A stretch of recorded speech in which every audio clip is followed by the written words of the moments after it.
Cyndie Brown, Fairmont East, class of 1979, was not only one of the most prolific distance runners ever to compete for a Kettering school, but she was also a pioneer in girls cross country at Fairmont East. Cyndie earned one varsity letter in cross country at East. She didn't even go out until her junior year, and since there was no girls cross country team, she competed against junior varsity boys, never finishing higher than 5th in any boys meet. She did, however, compete in 3 all-girls invitationals, winning the Brookville Invitational. Her senior year, cross country became a sanctioned sport for girls by the Ohio High School Athletic Association, and Cyndie became a dominant runner competing against girls. She earned a varsity letter, won every dual meet, won all 6 invitationals she ran in, finished first in the Western Ohio League cross-country meet, first in the district meet, and 4th in the first ever state cross-country tournament.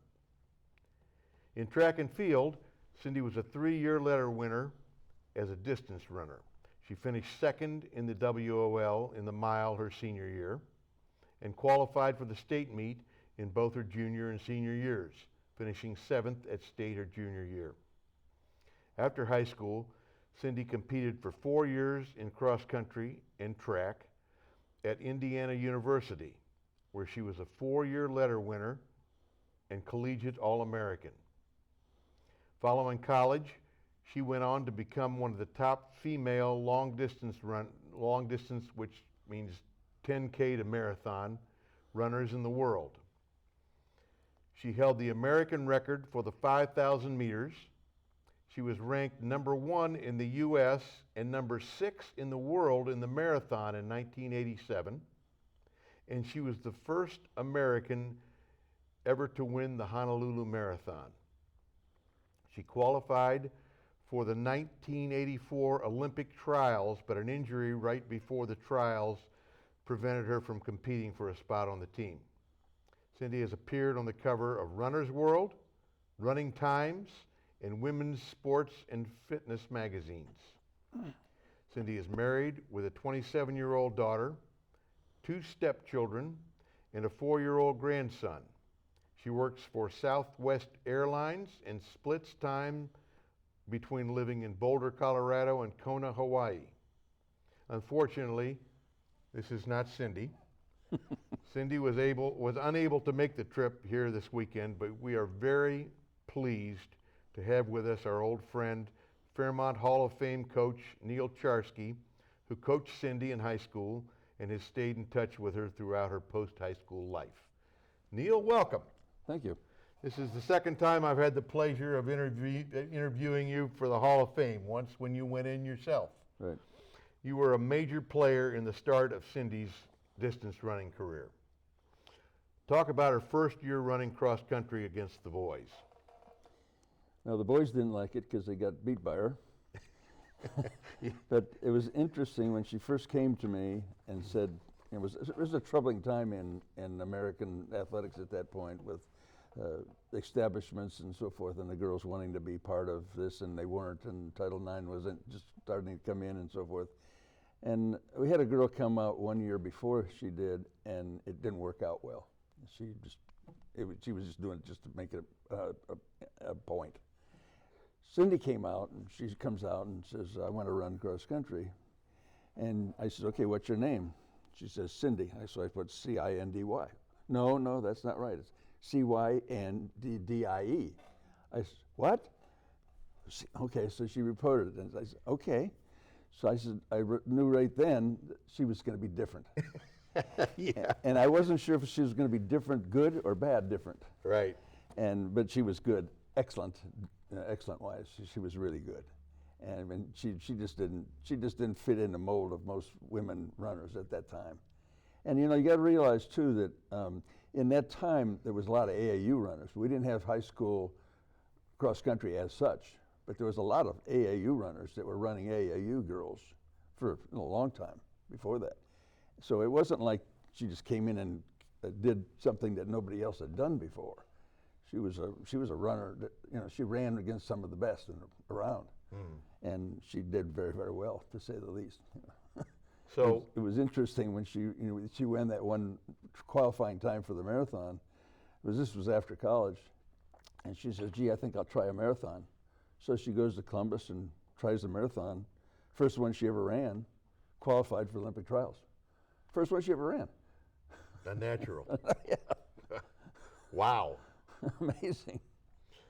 So when she competed in the 3 all-girls cross-country invitationals her senior year, was there any school affiliation attached to the runners, or were they just competing on their own? Well, they had to be a part of a team. If her senior year, yes. When she was a junior. As a junior, though. Yeah, as a junior, she just ran against the boys in the boys' races. But didn't she run in 3 girls invitationals her junior year? There may have had invitations. I don't remember exactly, but I think they were invitationals. But they were girls' high school invitationals. Okay. High school. Yeah.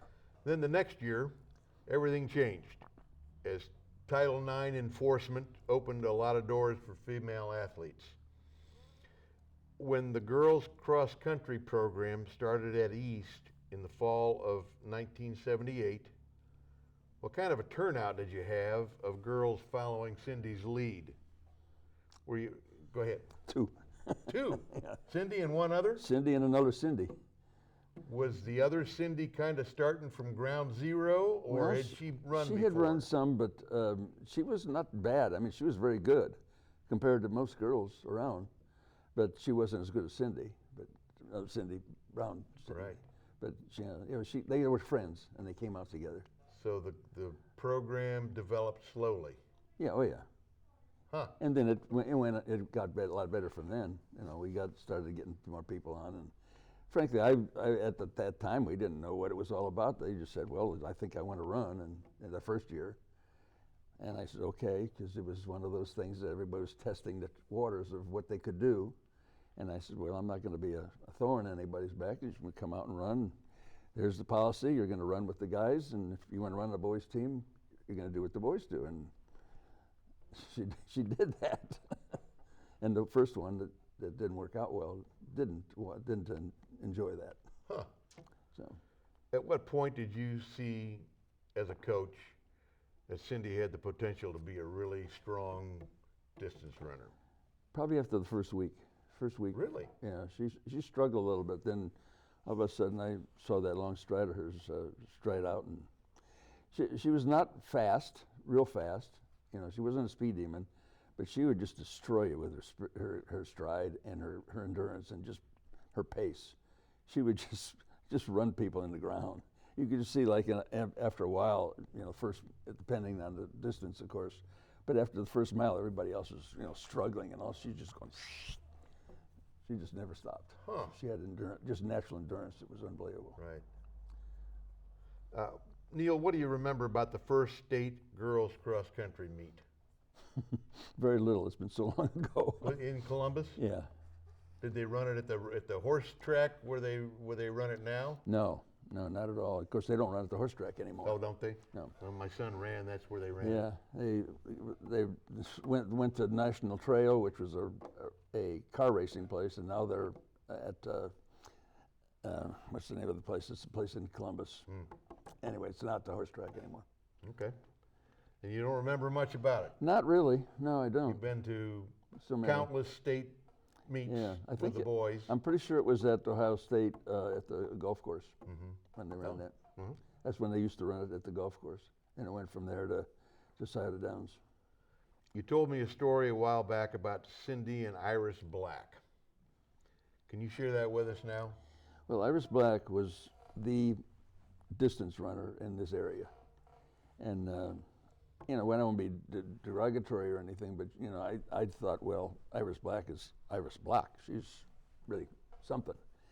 And when Cyndie ran against her in the river corridor, I said, well, maybe she'll get second, or maybe she'll come in third, whatever, because Iris Black's obviously going to win it. And I don't think, and she didn't. And it was kind of interesting because we were watching across the river, and we were watching her, and you see the runners run the other side of the river, and all of a sudden I see Iris and I see Cyndie, and Cyndie's going like this, right on by her. This was about halfway through. You just the longer the distance, the better she was. You know, the 2 mile when we first ran, it was 2 miles, and that was just a warm up for her. And then we went to 2.5 miles with the first year of the girls, and that was better for her. But now we're running 3.1 or 5,000 meters, and I would have loved to seen her run that, because it would have been much more her distance. Right. And of course, the marathon, 10,000 meters, half marathon, that was really her race. Not many people can say that. That's right. So, what was the feeling, going back to Iris Black, what was the feeling when this high school kid beat Iris Black in the river corridor? I don't know. Was everybody just in a state of shock? Was Cyndie in a state of shock? I think she was. I think she was just surprised. Gee, I beat the legend, and wow. But she just went on from there in a way. I don't know what I knew Iris Black, and I talked with her after that, but I never brought that up. Now, I know that you're in touch periodically with Cyndie. Did you stay in pretty close contact with her during her hugely successful running career after college? I can't say I was real close, but we did stay in some contact, yes. I don't know what, I'm not sure how to answer that. Yeah.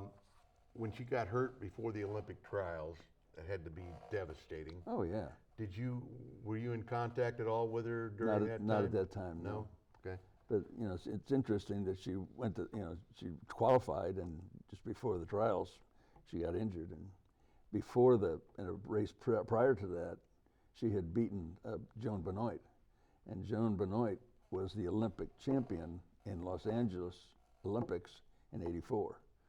So had she not done that, she had qualified, who knows what would have happened. Maybe she would have still been the Olympic champion, but maybe Cyndie would have been real close. Joan Benoit Samuelson is a legend in women's distance running. Right, absolutely. Neil, anything that we've left out? Any other Cyndie stories come to mind? It's interesting that she had so many trophies and so many medals and so many things, that she had boxes of them. And she didn't know what to do with them. I says, well, why don't you give them to me and I'll recycle them. And so if she did, I think we got 3 boxes, full boxes of medals and trophies and stuff. And I scratched off the name or put another label over the top of it and gave it to a kid for doing something special. And you know, maybe somebody who ran the most during the summer, or who did this something special, or who had the runner of the week type thing, you know, that type of thing. And it was kind of a cool thing. And when I told them it was from Cyndie Brown, they said, wow, that's pretty neat. So. Neil, you obviously had a huge role in getting her running career off to a good start. And as you have with countless high school runners over who knows how many years, you probably know, but it's been a long time. Yeah. You were a coaching legend, and I certainly appreciate you sitting down with me tonight and helping us get to know Cyndie Brown, because she was really something. She certainly was. Thanks a lot, Neil. Thank you. Thank you very much.